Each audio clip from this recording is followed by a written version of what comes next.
Chapter 12. I made a loud gulping sound. I felt my heart leap up into my throat. How could she have found out my secret so soon? Mom and Dad were staring at me. Are you okay, Mason? Mom asked. You suddenly went pale. I, am just excited about dinner, I stammered. I turned and started to race toward the stairs, but Dad was already halfway up. What'd you find up there, Stella? He called. Where are you? In Mason's room, she shouted back. My heart leaped around again. My knees started to fold as I followed Dad. Hey, wait, I choked out. But Dad was already stepping into my room. I hurried up behind him and stopped in the doorway. Stella was down on the floor. She had the loose floorboard in her hands. What's that? Dad asked. I found a loose floorboard in there, Stella answered. She held it up and waved it to Dad. He scratched his head. How did you find it? What were you doing in my room? I cried. My voice came out more shrill than I intended. I just came in to return your scissors, Stella said, pointing to the scissors on my desk. And when I started to leave, the floor squeaked under my foot, and I saw that the board was loose. And did she also see my costume jammed down there? No, because she would have pulled it out. She'd be asking a million questions about it. Maybe Stella wasn't such a good snoop after all. The costume was right below the floor, right under her stooping nose, and she didn't see it. I realized I was holding my breath. I know I wouldn't breathe again until the board was safely put back in place, and my secret was safe too. Put the board down, Dad told Stella, and I'll be right back. He spun around, moved past me, and left the bedroom. Stella sat there with the board in her hand. She turned to me. What's your problem, Mason? Why are you staring at me like that? I'm not staring, I said. Please, put the board down. Please. And don't look into the space. She kept her gaze on me. I'm just glad you found that, I said, pointing to the board in her hand. I didn't know it was loose. I could have tripped to something and hurt myself. Stella laughed. I guess I saved your life. You owe me, Mason. Just put the board down. I let out a long breath as she lowered the board to the hole and pressed it hard. She didn't see the costume. I'm safe. Dad pressed back into the room. He had a hammer in one hand. His other hand was closed in tight fists. I moved toward him quickly. Whoa, wait, Dad, what are you going to do? He didn't answer. He dropped down to the floor beside Stella. Which board is it? He asked. Stella pointed.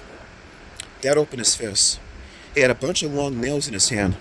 No, wait, I cried again. He looked up at me. What's wrong? I'm just going to nail this board down so it won't be dangerous. Well, my brain froze. Totally froze. I couldn't think of anything to say. I couldn't think of a single reason to convince him to take away his hammer and nails. I watched in silent horror as he pounded 4 nails into the ends of the board. Stella had this weird smile on her face. Maybe she really did believe that she saved my life. Now, let's go have dinner, Dad said. Stella followed him out the door.